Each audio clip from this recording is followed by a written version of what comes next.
O domínio da terra, quando foi caído no Éden, o domínio da terra foi entregue, literalmente, ao diabo. Quem tira? O homem que tira. Quem tira? Somos nós que tiramos. Então, como eu falei para vocês, Caleb entendeu isso. Deus, Ele não derruba gigantes, somos nós que derrubamos gigantes. E é interessante que Deus, entenda isso aqui, Deus, Ele é o proprietário da terra. A terra é dele. A terra está escrita no nome dele. Só que Deus entrega uma procuração para nós. E a procuração que Ele entregou para nós é uma procuração que está assinada em nosso nome. E nós temos a legalidade com esta procuração de literalmente trazer o céu para a terra. A procuração está em nosso nome. A terra é dele. Aos homens foi dada as chaves do reino. Só que eu tenho a procuração e eu preciso entender como que eu faço para que essa procuração tenha legalidade. E para que você possa entender e para que você possa compreender, esta procuração me dá legalidades espirituais. Essa procuração me faz ser vivo espiritualmente falando. Essa procuração me faz governar sobre todas as enfermidades, toda a morte, todos os gigantes que se levantarem. Só que existe algo que impede você de exercer essa procuração. Existe algo que impede você de exercer essa procuração. E você precisa compreender, entenda isso, Davi nunca cometiu o mesmo erro.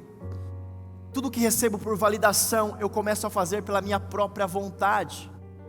À medida que a gente vai caminhando, eu preciso entender, eu preciso não somente confessar as minhas vontades, eu preciso confessar os meus pecados. Somente a vontade é fraca. Eu preciso ter o hábito de ter confissão, de confessar, de abrir a minha boca, de literalmente gesticular.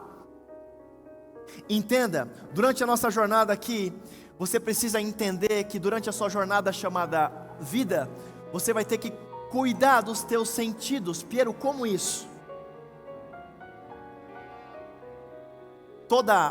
A grande maioria das tentações para as mulheres vão vir através do ouvir, e para os homens vão vir através do ver.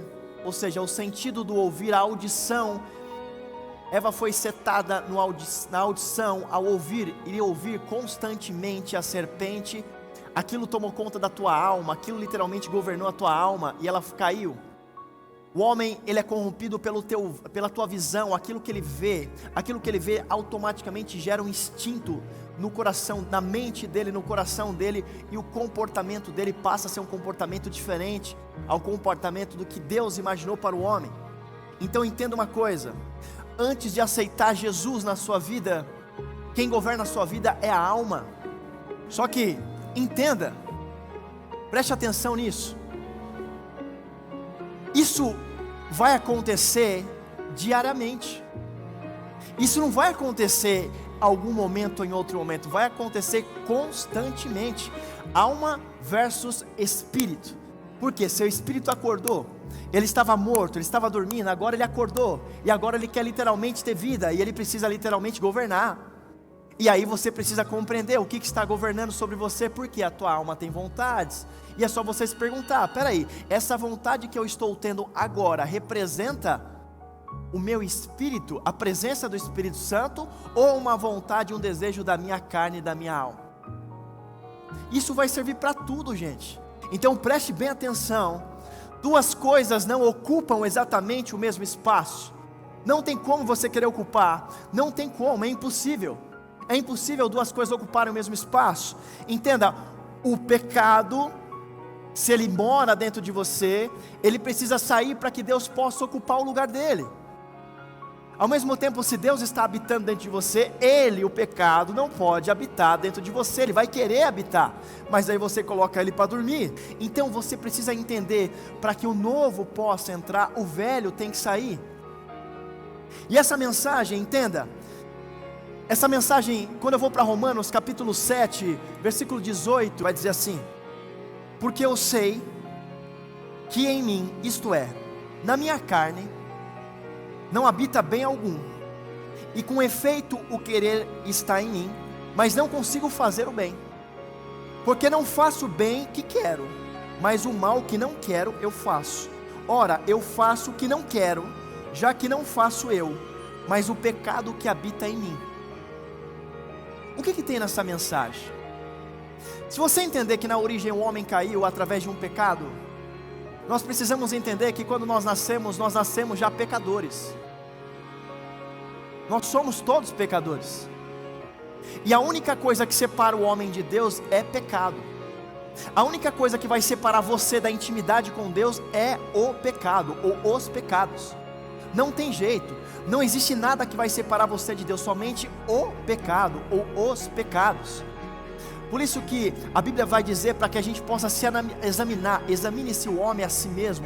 Eu preciso me examinar todos os dias. E todos os dias eu preciso fazer me examinar, porque não existe pecadinho ou pecadão, existe a palavra pecado. Então se eu tenho o hábito de cometer, se eu tenho o hábito de mentir, eu estou pecando. Se eu tenho o hábito de cometer adultério, eu estou pecando. Se eu tenho o hábito de literalmente enganar as pessoas, blasfemar, eu estou pecando. Então é o mesmo pecado desde o início da criação até os dias de hoje, não mudou isso. E é a mesma separação.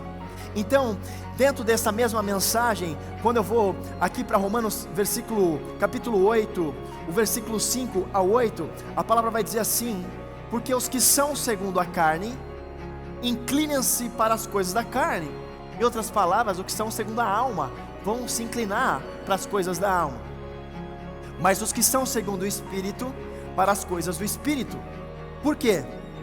A inclinação da carne é morte, mas a inclinação do Espírito é vida e paz. Porquanto a inclinação da carne é inimizade contra Deus, pois não é sujeita à lei de Deus, nem em verdade o pode ser.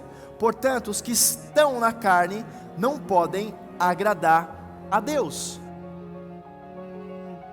E por que eu estou dizendo isso para vocês? Porque preste bem atenção. Se você entender essa única coisa que separa você da presença do Pai hoje, você vai ter a consciência literalmente sobre o seu comportamento lá fora. Você tem um comportamento dentro da sua casa, é maravilhoso. Só que você tem um comportamento lá fora, onde nós estamos no mundo, mas o mundo não pode estar dentro de nós, é desafiador, porque a sua alma vai ter vontades. A sua alma vai ter desejo, a sua alma vai ansiar por coisas. E aí você precisa colocar ela para dormir, para que você não governe a sua vida pela tua alma. Quem está entendendo isso?